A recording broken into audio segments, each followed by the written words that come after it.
So this story, I don't know the detail about it, but like you had a buddy who the board turned down an $800 million acquisition and then the company went to zero. Correct. Can you, can you, It was can you maybe tell us that 750. story? Yeah, but I think at a certain point, uh, you know, was seeing some of the writing on the wall and had an acquisition opportunity with a very, very well-known company for whatever it was, 750, $800 million. The board rejected it because, I think just given the capital structure and how, the later stage investors who were on the board, whatever their returns were going to look like, they were keen on, pushing it forward and seeing what happened. And then I think it was 18 months later that the company was, worth zero and shut down. And I think it just sort of speaks to um, just the broad nature of how a lot of, VCs think about, making money on their investments and what their returns need to be, and the sort of, you know, uh, the disparity of like risk appetite sometimes between founders and their investors. And I think, sometimes when what could be a great outcome for you as an individual entrepreneur may not be enough to satisfy your investor group. So depending on who they are and what they're looking for, they are often going to be more inclined to tell you to, push it. And, if they have a chance for you to 2 or 4x where you are at that point, and, maybe there's a 50% chance it goes to zero, they might be, happy to take that risk. Whereas you as an individual, where you don't have a portfolio of companies, maybe you're less excited about that.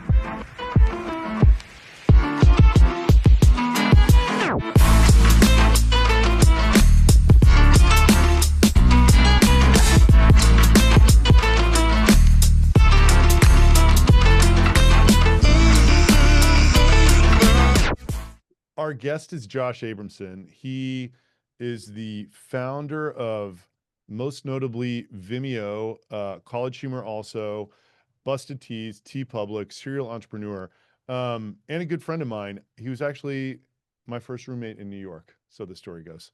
So,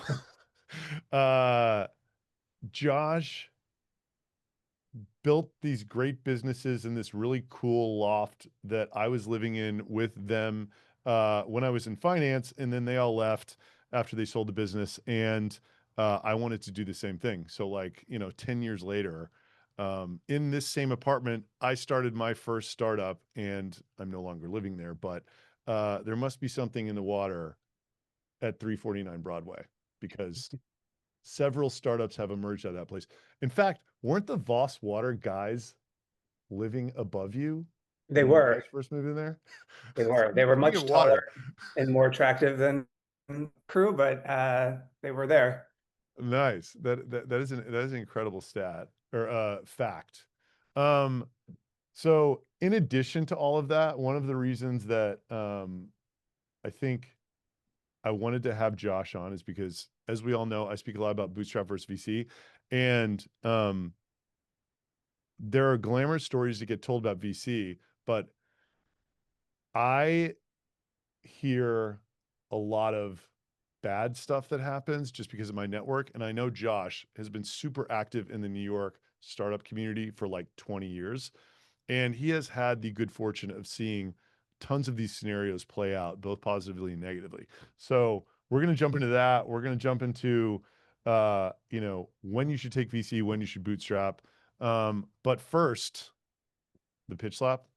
Let's do it. So this week we're going to do it. Let's do a wild pitch slap. I've been rotating between having people email us, schedule, and then just seeing what comes from the audience here. So audience, talking to you. And I know with the time change, the viewer count's a little different today. But would somebody raise your hand if you have a B2B SaaS or services product that you want to pitch to sort of early stage go-to-market people, early stage founders? Raise your hand if you would like to pitch today, and we'll pull you up to pitch your product. You'll have 2 minutes. We'll try to get you to book demos with the audience. The record for booked demos with the audience is 38 right now. I think that's going to be like tough to beat. You remember Sports Center used to do like the top plays, and then it was like that week they had to beat the play, and then Jerome Simpson front flipped over somebody into the end zone, and then they had to like retire it because no one beat it. I think that might be the 38. Anyway, It might be. so yeah, I think it so would be 100% of our viewer count today. yeah, it would. So anyone want to raise their hand? If not, we're just going to start ripping because Josh has a great story. Josh has a lot of great stories, by the way. Yeah. It's not Well, just why don't we let's just jump into it. Someone can raise their hand if they feel, oh, I saw no, a that hand was come. me. I don't. Oh, never mind. All right, I let's got this get into great it. visitor identity tool called RB2B. Yeah, you want to pitch RV2P? Let's just go into the interview. All right. Unless I was trying to pull up where I see these raised hands because I didn't have that up, but I can't really. No, I think that it's just the time change today. We're good. Well, okay. I want to ask Josh. So this story, I don't know the detail about it, but like you had a buddy who the board turned down an $800 million acquisition, and then the company went to zero. Correct. Can you maybe tell us that story? Yeah, I mean, I don't want to give too much away just because I don't know how much of it's public, but Yeah. Yeah, I mean, it was a company that raised a lot of money. I think everybody. What is the context for a lot of money? Is it like is it $1 billion or like 500 No, million? no. Less than 800. Yeah. But probably, I'm totally guessing, maybe it was 100, 200. Yeah. Something. Sounds about right. So a real number. And I think that, the ambition for the company was always large, and the people on the board had very large ambitions. And I think the CEO did too, but I think at a certain point, you know, was seeing some of the writing on the wall and had an acquisition opportunity with a very, very well-known company, for whatever it was, $750, $800 million. The board rejected it because, I think just given the capital structure and how, the later stage investors who were on the board, whatever their returns were going to look like, they were keen on, pushing it forward and seeing what happened. And then I think it was 18 months later that the company was, worth zero, and shut down. So, and I've heard several stories like that. That's the largest one I can think of. I'm sure there's plenty of others, but there was another company, this was much earlier, similar story, $250 million acquisition offer, rejected by the board. Ended up being a zero for everybody. And I think it just sort of speaks to just the broad nature of how a lot of VCs think about making money on their investments and what their returns need to be, and the sort of the disparity of like risk appetite sometimes between founders and their investors. And I think sometimes when what could be a great outcome for you as an individual entrepreneur may not be enough to satisfy your investor group. So depending on who they are and what they're looking for, they are often going to be more inclined to tell you to, push it. And, if they have a chance for you to 2 or 4x where you are at that point, and, maybe there's a 50% chance it goes to zero, they might be, happy to take that risk. Whereas you as an individual, where you don't have a portfolio of companies, maybe you're less excited about that. So I think, that's sort of what I often come back to in terms of just, what the sort of spectrum of possible positive outcomes looks like for a bootstrap company versus a venture funded company. The latter being, you're either going to have a really big exit or you're probably going to go to zero. That can happen with a bootstrap company too, of course, but I think you sort of leave the option for maybe a smaller cash flow generating business, which can be a really great thing. I hate when people use the term lifestyle business because I think it's a little bit diminishes what the thing is, or it's a thing that a lot of people who started really big companies like to say about people who start smaller companies. But I think, you talk to somebody who's started a company that's, making sometimes an order of magnitude more than they would make if they just had taken the last job offer they had. And then instead, they're running their own thing, and maybe nobody's ever going to want to buy it. Maybe it, caps out at a couple $1 million in revenue or whatever. If that company had raised venture, it's probably, A zero. in a tough spot. Yeah. You're probably having to go back to your old job. Yeah. You What? know? So can I ask, so Josh, like, to make this very real for people, I watched you guys as, and if this is getting into non-public information you don't want to share, just stop me. It's totally fine. But I watched you guys as like 22-year-olds with bootstrapped college humor. And, you kind of had like, the cap table split up fairly evenly between four guys. It was pretty much just four guys. And you were literally like dropping like $50,000 checks on their desk every month, right? Like that Yeah. was kind of how you were treating that business, Yep. more or less, right? Like as 20 something year olds, which I thought was incredible. I was not Yeah. making We that did kind of too. money, you know what I mean, at the time. And like, I just couldn't even imagine doing it. Like it looked like you guys were having fun and you were just making more money than like anybody I had ever seen. Right. Like, Yeah. I mean, that was back in the day when you still would, pay people by check, but yeah. I I mean, it was in remember, 2003, right? So it's yeah. like $50,000 in 2003 was probably worth, I mean, several hundred thousand now, I would guess. Like, Well, also, we had no expenses. The company, we lived in an apartment that was our office, so right. that was covered by the company. Every meal we ate pretty much was together. That was a business expense. Yeah. Our phones, or everything. So like there really wasn't a whole lot. So it was just, we went from being college kids to now having this income that seemed impossible to us, only a few years earlier. Right. Yeah, I mean, I mean, I remember like the check specifically. I remember, as they would get larger, just setting them on, Ricky and Jake's desk or whatever, and it was sort of like this, fun thing I got to do every month. yeah. And when we sold College Humor and Vimeo, the business was still fairly small by, today's standards of what people talk about. But it was a $6 million business that was making $3 million in, cash flow with no investors. Right. So it was, it was a good situation. Yeah. And then you exited for a life-changing amount of money. And I want to spend a little time on like the before and after. Like Yeah. what was life like after you sold to IAC for like you specifically as the CEO? Yeah. The first few months was fine. I think it's worth mentioning that, Vimeo, we started in 2004. YouTube started a couple months later.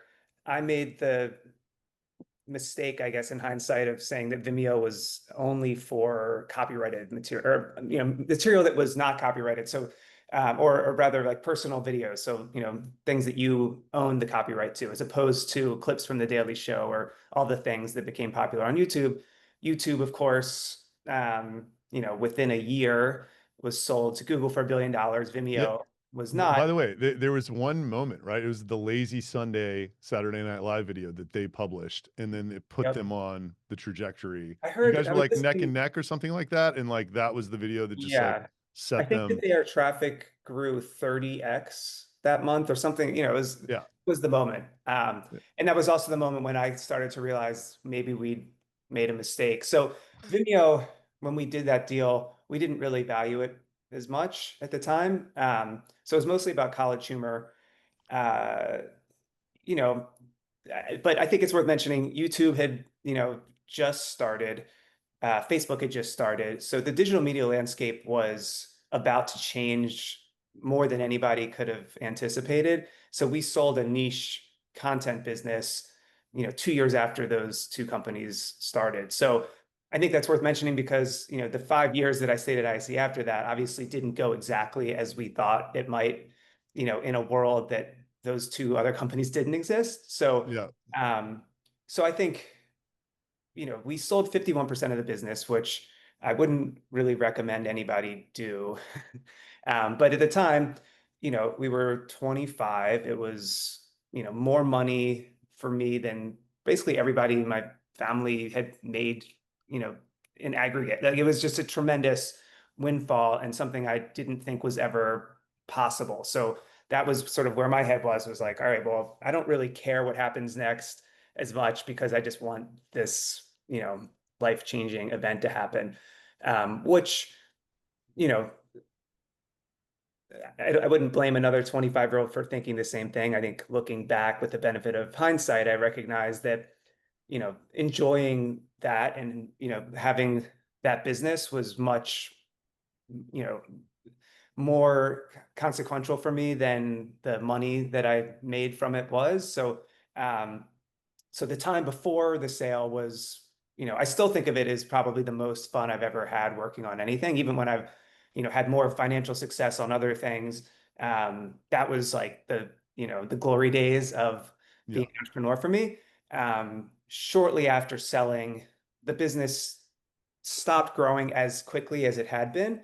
So that, when you're working for somebody like Barry Diller, doesn't, create a warm environment. Um, so you're sitting in board meetings getting yelled at every month. And I'd never really been yelled at as an adult before. So I wasn't used to that. And, you know, uh, everybody in our company was pretty nice and like more like nerdy and less aggressive and, bulldog like. Yeah. Um, so I really didn't like that. It was not how I, wanted to operate, but I also still owned 49% of this business that was worth a lot. Half of my net worth was tied up in this thing. So, I couldn't really leave. Um, Yeah.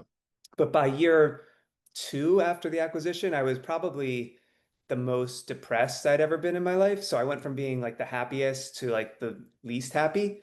Um, and it was really just, coming to terms with the fact that like it was no longer my thing. Like uh, it becomes very unmotivating when you, or at least for me, it was to be in that, um, in that environment. And I think it actually, there's a lot of analogies to, our deal with IAC to certain, we talk about venture capital, which of course, like we all know, amazing venture capital stories. There's a ton of people who have made a whole lot of money going down that path.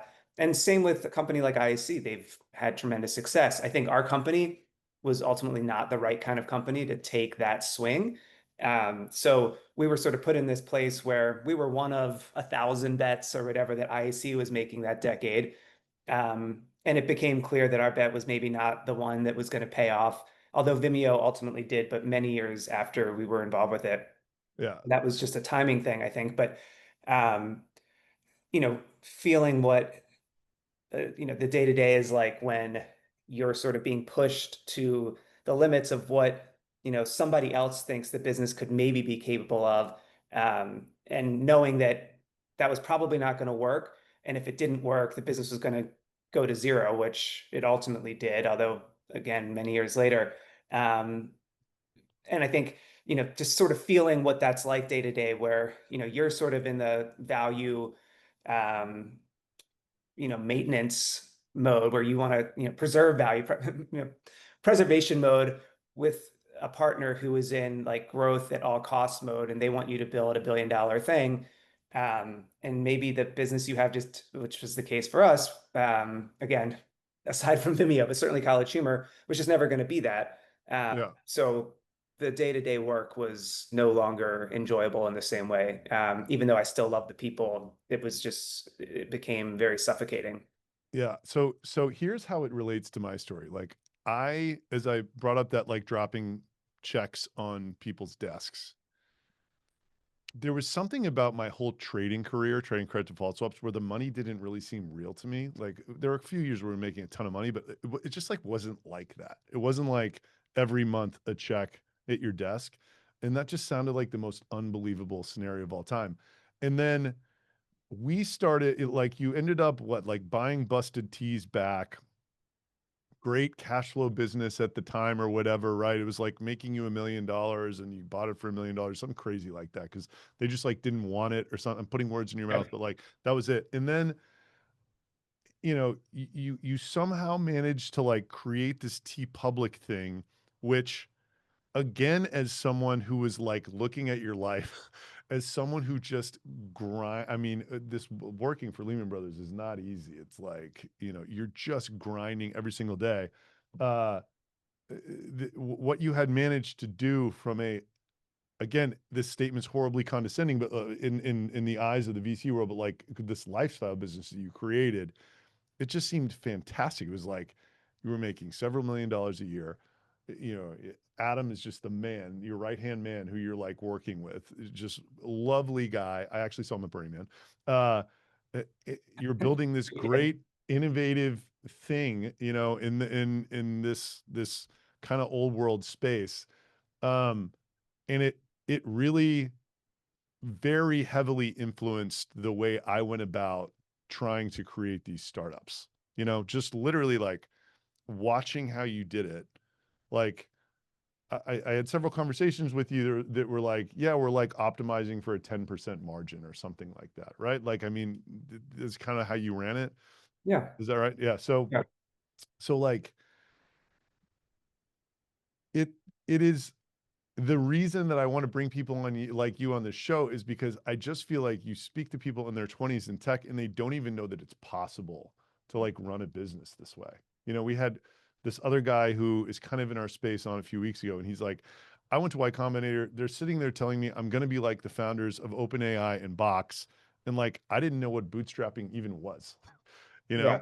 So like, Well, I think it's also worth mentioning that 25 years ago, you know, like I didn't know what a venture capitalist was. right. And, we're now, there's podcasts like yours. I mean, there's so much content built around startups and tech and VC and fundraising, and that just didn't exist back then. So, Yeah. so I think, I remember the first company I ever met with. I came to New York and I met with a company that had raised venture capital, and I was like, what does that even, I mean, it like sounded familiar, but I didn't really know what it meant. So, part of it was also out of necessity. Like there was no like VCs calling us trying to, you know, give us money back in those days. Um, and so it wasn't even a thing that we considered. And I think, when a couple years went by, there was a moment when we considered, but we thought that Viacom was going to buy our business at one point before IAC, and that deal fell apart in the final hours, and it was very frustrating. I also didn't know enough about M&A to recognize that it was maybe not as close as I thought it was, but it felt like it was, about to happen. So then we thought, well, maybe we should raise money for Vimeo separately and, split it out, because it's a little bit wonky having these businesses that are fairly different in their cash flow and their, capital needs. So maybe that makes sense. So, we spoke to, Fred Wilson and all these, not a lot of people, but some, very excellent investors, and they just weren't really interested. So it wasn't, again, it just wasn't really an option. Uh, Yeah. I think, in today's environment, um, if somebody was starting the equivalent of Vimeo today and had the team that we had, I would think it wouldn't be very difficult at all to raise the money that was necessary. But back then it was just a totally different market. Yeah. Um, and kind of like tangentially, there's just several points that I think are worth reiterating. Number one, you went from you know, there's sort of like a narrative fallacy to reflection, I think, but like the happiest, sort of most engaged point in your career to the most depressed after this life-changing event financially.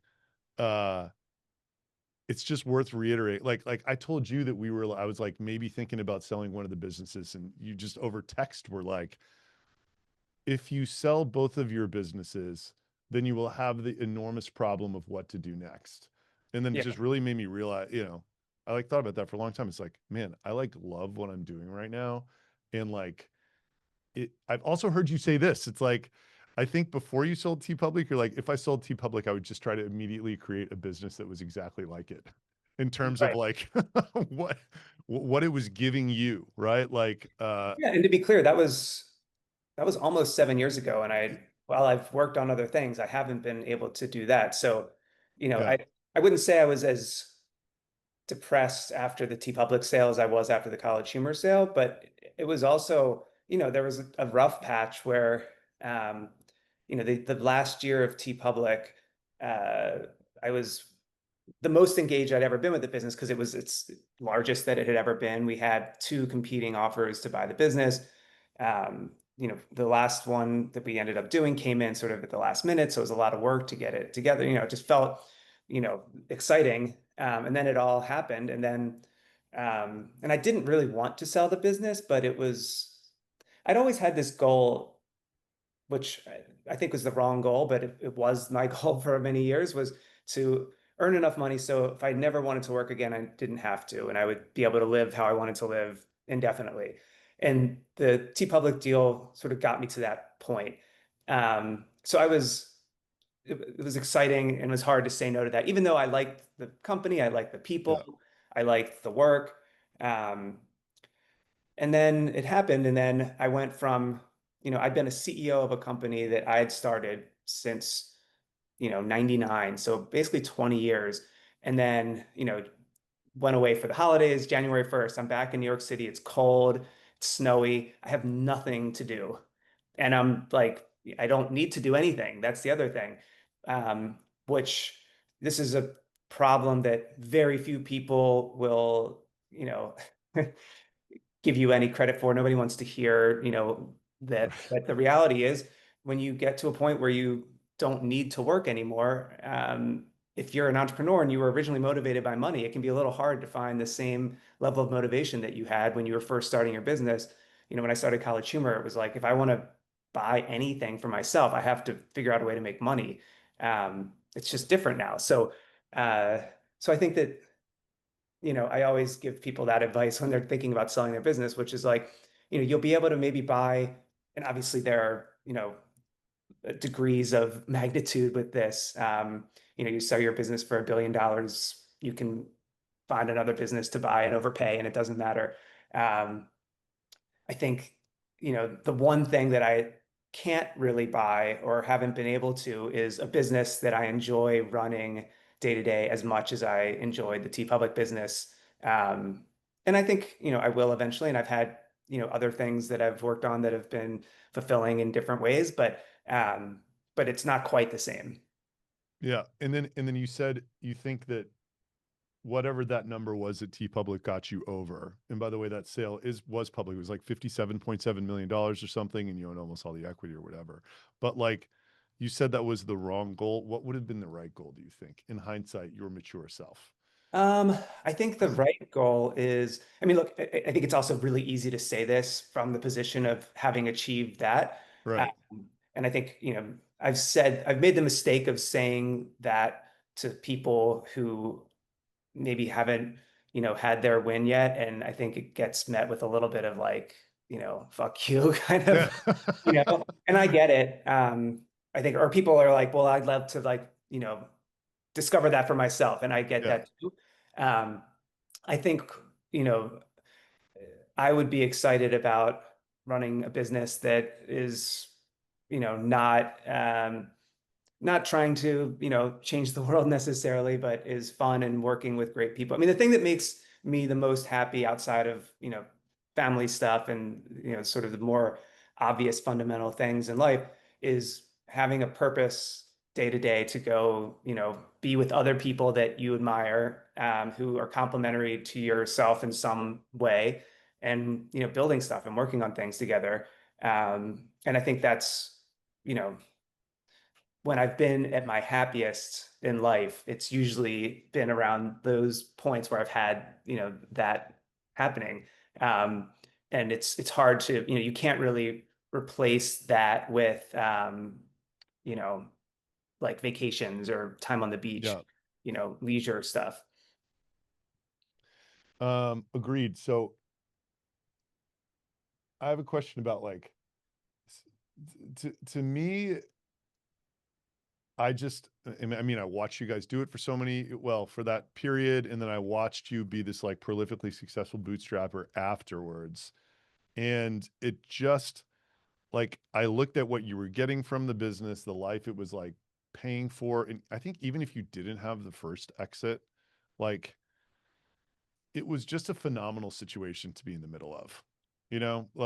And the sort of like probability weighted financial outcome of what you were doing to me seemed obviously more than using venture dough and like, you know, putting yourself in the at risk of all the stuff that could go wrong there. And like you were sort of like getting rich every day, you know what I mean? Rather than when you use investor money, my perception is it's tying it to a transaction that may or may not happen, right? Yep. Like either you're like able to take secondary, great. You're able to take a lot of secondary, incredible, but very low probability, or you sell this business, um, which who knows when that's going to happen, right? So Yeah.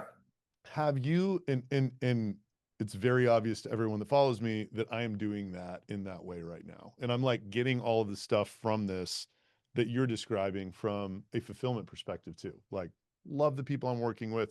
We're doing really innovative stuff. You know, you could argue whether the product itself is innovative, but like, you know, we like set up AI to handle all of our customer interaction and left for a week, all the full-time employees, just see what would happen, stuff like that. So it's super fun.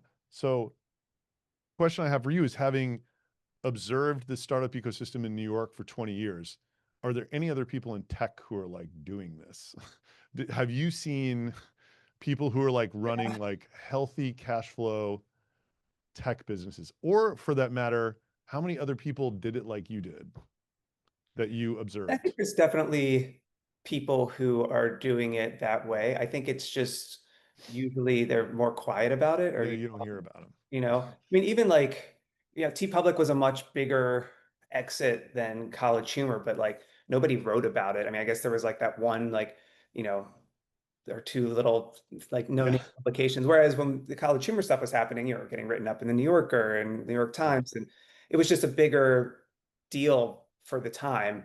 I think, the guy who's making $1 million or $2 million a year with his SaaS business or whatever that most people are unfamiliar with, like that doesn't make the news. That guy or girl or whatever is, living a great life, but it's just not talked about as much. So I think, there's definitely, and I love those types of entrepreneurs, people who, and I've met a lot of them, in e-commerce, for example, people who, created like sort of niche products and got it to market, and, like actual like physical products, and are really clever about it.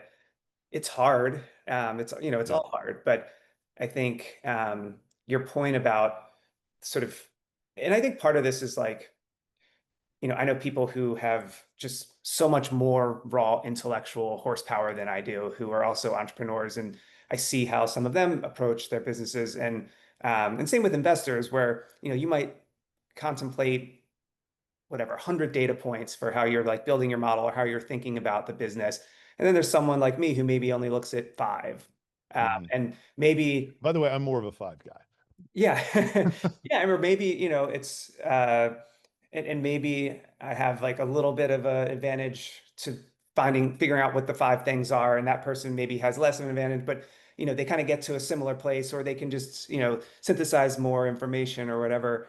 And I think, you know, for me, and part of the reason why I think Vimeo was a challenge for me is, there was no business model. I had a really difficult time thinking about like, what is this business going to look like years from now, knowing that it's losing more money with each month that passes. Like, I hate Yeah, businesses like that. It just, and obviously, most of, Facebook, like all these huge companies, that was how they were built. I just don't know that I'm the person who will ever build something quite like that. It's just not how I think about things. I have a much easier time with, understanding, actual revenue and gross profit, and sort of more nuts and bolts things. And I'm drawn to entrepreneurs who are, thinking that way as well. And there's certainly people who, do that and do it on a much larger scale, and there's people that do it on a smaller scale. But I think it's a different way of doing things. And I think the problem again is when people who are maybe more like me are thinking about things that way, get seduced by venture capital and find themselves operating in a different paradigm with a different set of goals that maybe isn't really, most suitable to them, and they're sort of set up for failure. Yeah. In the beginning too, like, so College Humor, I know, I mean, I'm a bit younger than you guys, but like middle school, it was basically College Humor and E-Bombs world. Like after school, check out what's going on there. That's where the internet lives.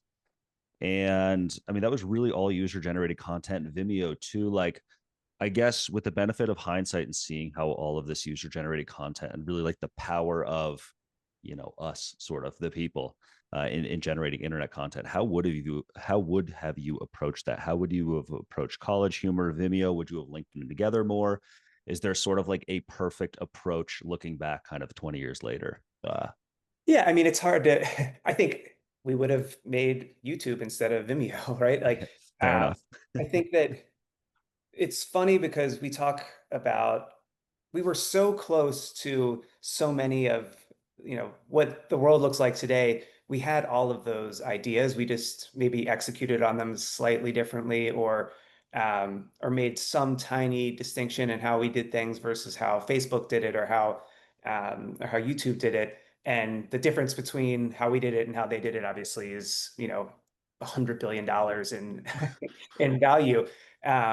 But Vimeo, the first version of Vimeo was very similar to, Instagram stories and Snap, where, people just started to have these like cameras that they carried around all the time, whether it was on their phone or just like the flip cams. And sort of we kind of realized, especially my partner Jake at the time, was very, aware of just the value of people taking these short clips and sort of stringing them together. And obviously that's a huge part of our life now.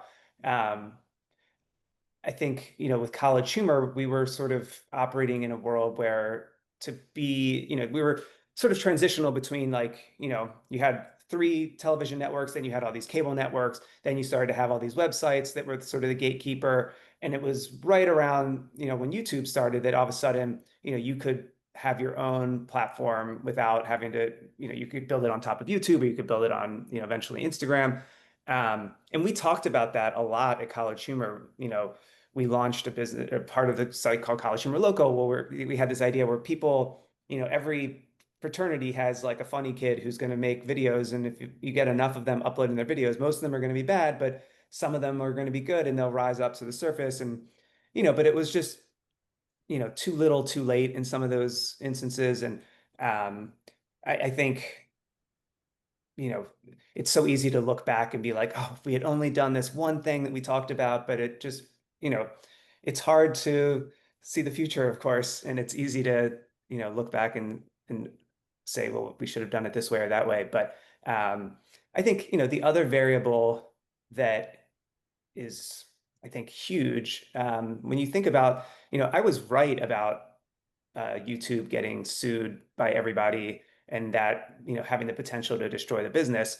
What I didn't anticipate was, well, if you sell your company to Google, and Google has, 10 times the cash of all these other guys, or 100, or whatever it is, Google can fight back and win. And that's ultimately what happened. So that was just not an option that was, I was thinking, all right, we're going to get sued by Viacom or whoever, and then I'm going to have to come up with the money to fight them, and that's going to like wipe us out. So I think there was like some of the copyright stuff was real, and it was scary. We had a couple lawsuits, and they were mostly pretty frivolous, but like, I learned very quickly I did not like litigation, and the lack of control that, you have when somebody's suing you, and you're just sort of, paying a lawyer, a huge amount of money every month. So that was sort of, I think a big barrier in my head from, where we were to what, we thought like could maybe exist with what ultimately became,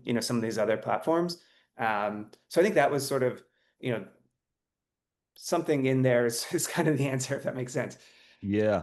And there, it's interesting. Like I think a good example of this too is like Vine. Like I remember I graduated college 2013. Vine came out somewhere in that early 2010s. Vine was essentially TikTok. I mean, that's where influencer. The first time I ever saw like an influencer, like a normal person that people would follow that would make short form content, was on Vine. But then that sort of died. Like Twitter bought it, and then like TikTok came back. And now if you look side by side, TikTok and Vine, like pretty freaking similar in terms of what they're offering, how they're like, normal people kind of creating content. So and yeah, obviously with the benefit of hindsight, they probably would have, So as you so said, Josh, created can I TikTok. ask something else? Like, do you, if I just listened to like how you described College Humor and Vimeo in your attitude towards Vimeo, which ultimately like it IPO'd for like 8 billion, it's still worth like 1.8 billion in the public market. So like, but a It just ton got of acquired. capital.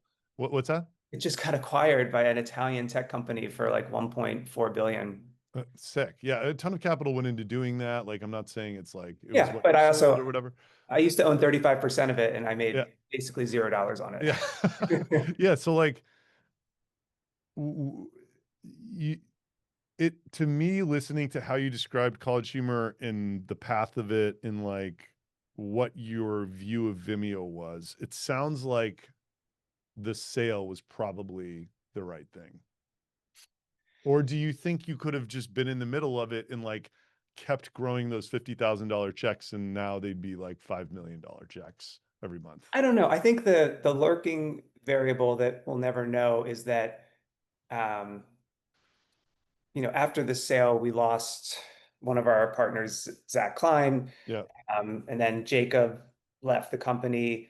Um, you know, I think that we had a pretty unique group of people, and I yeah, think just based on how things had gone up until then and how things, sort of changed, my gut is that if we had stayed independent, we probably would have continued to build new stuff and been ambitious, where all of that ambition kind of died inside of IAC. It was just really yeah, hard.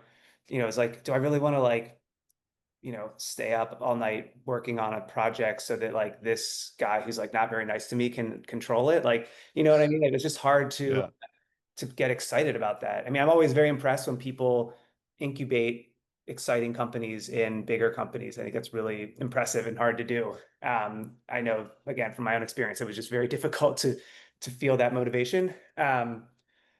I think if you assume that we would not have been able to do that, then I think, yeah, I mean, it all sort of worked out in the end. I think also, the other piece of it is, when I left IEC after 5 years, I was able to buy the t-shirt business back for not a lot of money and turned it into something that was worth a lot of money.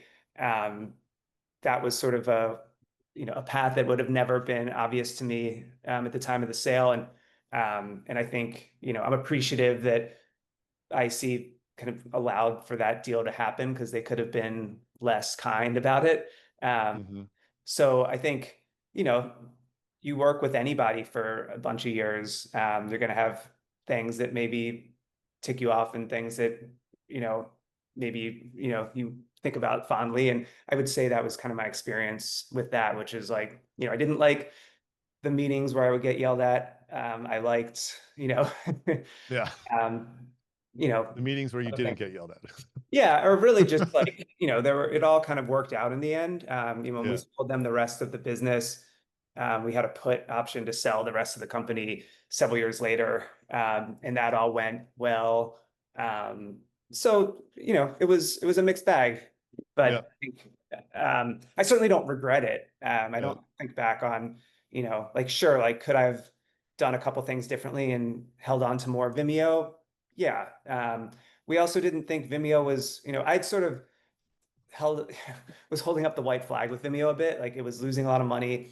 We did a big project where we looked at like how big Vimeo needed to be in order to make money based on like different, business models. And we also didn't ever really think of the business model that exists today for Vimeo. So it was mostly just advertising.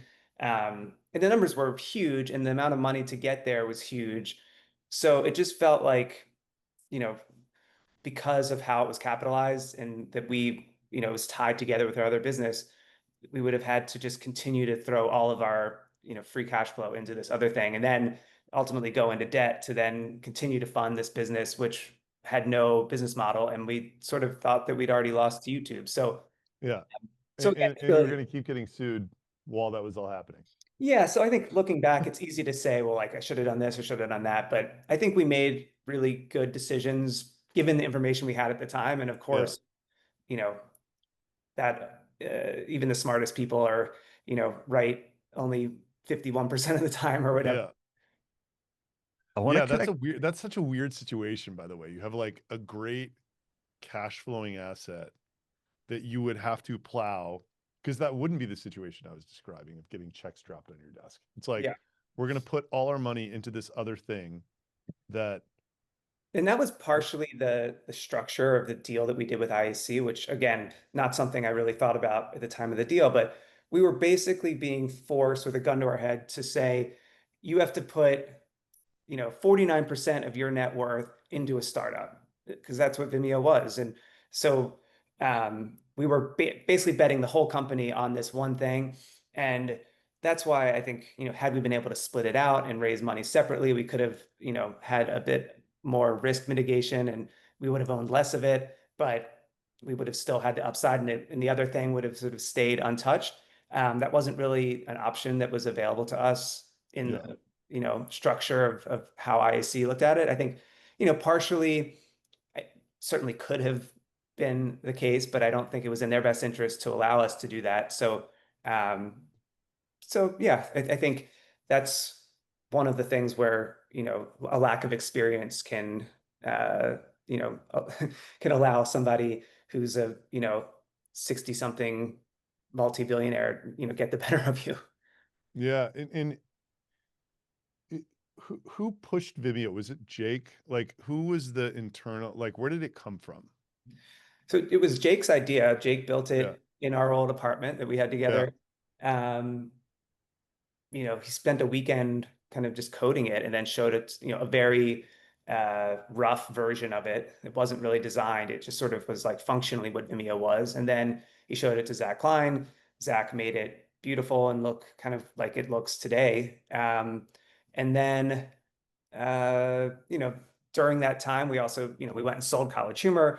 Vimeo kind of went along with it. And Yeah. after our deal, we went to Barry Diller and said, all right, we have this thing that's, and I think it's worth reiterating, like then YouTube happened and Yeah. we sort of felt like, all right, well, we kind of maybe missed the boat on this. And we're really focused on the business that, we had a multi-million-dollar offer to sell. So that was what we were focused on, or certainly what I was more focused on. I think Jake was still like, very attached to Vimeo and wanted it to, work.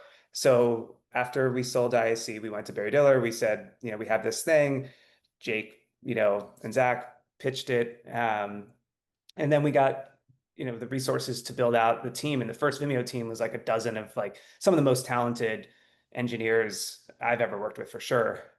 Just a really great team. And then they built, basically the version of Vimeo that, I mean, obviously it's come a long way since then, but kind of looks and feels and functions in, many of the same ways that it does, now almost 20 years later. But in doing that, it also just started to cost a lot more money to operate. And then, Zach kind of wanted to go do his own thing. So he left the company. And then Jake sort of got pushed out by Barry because there was a disagreement and it's kind of Yeah, annoying. I can't So now that imagine was the Jake other thing. working for Barry Diller. Yeah, Yeah. they're not a bit of an oil and water situation.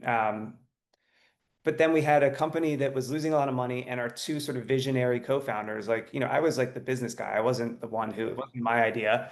I don't know how to code or design, and I'm not really a product person. So, the two people who are the talented leads of the business were no longer there. So it's like, all right, we have this thing, it's losing money. Those guys left. Like, what is this thing, Uh, Yeah. and I think we even like ran a process to see if anybody wanted to sell it. I think Kodak offered us like $2 million. It was like Mhm. nobody wanted it. And Yeah. yeah, so that was sort of it. And it's just unbelievable that it then became something that IPO'd for a lot and then just got bought for like 1.8 billion. It's like Yeah. it's like you said, it's like and they, so IAC, Match.com was IAC. It's still worth $8 billion. They incubated Tinder, which is just unbelievable also. I mean, it's Yeah. like what you said. It's like with these forces that you're describing in this like personality at the top of it, it's remarkable that those, you know, multi-unicorns have come out of that situation. You know, Yeah, like for it's sure. just incredible. I mean, I think that's speaks to, the talent of the people who worked on it after us. I mean, I feel like I can take a lot of credit for Vimeo existing. I can't take very much credit for it being Right. successful. Yeah, I hear you. So do you think in the situation that you're in now, I kind of wonder this about myself. It's like, if I were to sell my company for like $100 million, would I ever start anything from scratch again? Because I think that I enjoy it, you know, but like, will something change? You know, I'm probably still quite motivated from money, you know, and the idea that like, if I start something from scratch and it really works, like this amount of, you know, that my $50,000 check, whatever it is now, it's more than that, but like, it's just going to grow a lot. And that's great because I want to Yeah. do stuff, right? Like, do you, has something like, well, two questions. One, did you have the right kind of motivation to start something after you left College Humor from scratch? Or was it like, you know, would it have had to have been a situation like buying something like Busted Tees and then building something out of it? Yeah, And I then mean, today, do you think you could start something from scratch, or you just like, I would just so much rather? I think the reality is, if you like really think about it, like I started one business from scratch. It was College Humor, and then Right, everything else is derivative from that in one way or another. right. The t-shirt business was born out of that. It's a lot easier to build a successful e-commerce business when you have a media business with millions of users, right? Yeah, Vimeo, same thing. Like, we wouldn't have hired Jake. We wouldn't have started working with Zach. Like that team was there because we were working on this other thing, and that allowed us to build Vimeo. Um, when I was doing the t-shirt thing, um, you know, building TeePublic would not have been possible without Busted Tees. So I think it's very difficult to start from like absolute zero, I think. mhm, When you're just like stopped completely and you have to get things moving, that's obviously difficult. When you have a team already, when you have, co-founders, when you have people that you're collaborating with, I think it makes it exponentially, you know, easier to make progress. Um, and I think, sometimes it can be daunting to just like build a team from scratch when you don't really know what the thing is that you're building. Whereas if you have an existing company and you just want to like experiment with stuff, you don't really have to put as much thought into it. So all this to say that I think, if I had an idea for something um, that I thought was great, I would be happy to start it from scratch. Um, the other reality is that, the businesses that I've become an expert in are ultimately kind of shitty businesses now in terms of the business model. Digital media, if you're not, you know, one of the platforms, it's a really, really difficult business. I think there's people who have niche digital media businesses that work because they're bootstrapping it and they're, just throwing cash off. E-commerce is similar. Again, you can point to examples of people who are doing really well. I think just broadly, though, it's extremely difficult. It's extremely competitive. Customer acquisition costs just are, high. It's difficult to scale. Um, when I sold TeePublic, I got involved in the wine business, also a very difficult business. yeah, Um, so I think, the short answer is like, yes, I would love to. I think I've also been looking at businesses to potentially acquire. That's hard for a whole other set of reasons. Usually, in my experience, when things are well priced, there's something under the hood that you don't know about, or that's going to be, problematic, or it's going to be, really challenging, and you'll find a needle in a haystack every now and then. But it's hard, or it's something that's a great business and it's really expensive and it's difficult to buy as an individual, without going out and raising a lot of money, and then you're sort of not totally dissimilar to what we were discussing about the right. venture world, where you take tens of millions of dollars from a third party. Like, it's a different different animal than Yeah. you're just running your own They thing. want that money back Yes. with a Yeah, I think return. people sometimes They forget wanted that, 3x. that you're, you have to give that money back at some point. Yeah. You know? Yeah. And I will also, my story is I started this first software business called Robly. It was an email newsletter app.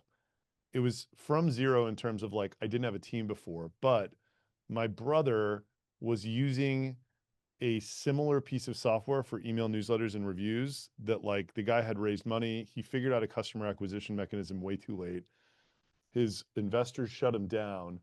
And then he basically told us how to poach customers from this company, Constant Contact. So that got us to 3 million ARR, $1.5 million profit, but that product was not competitive outside of that one acquisition funnel of Constant Contact customers. MailChimp was just dominating that space. So I spent 3 years trying to figure out what was next.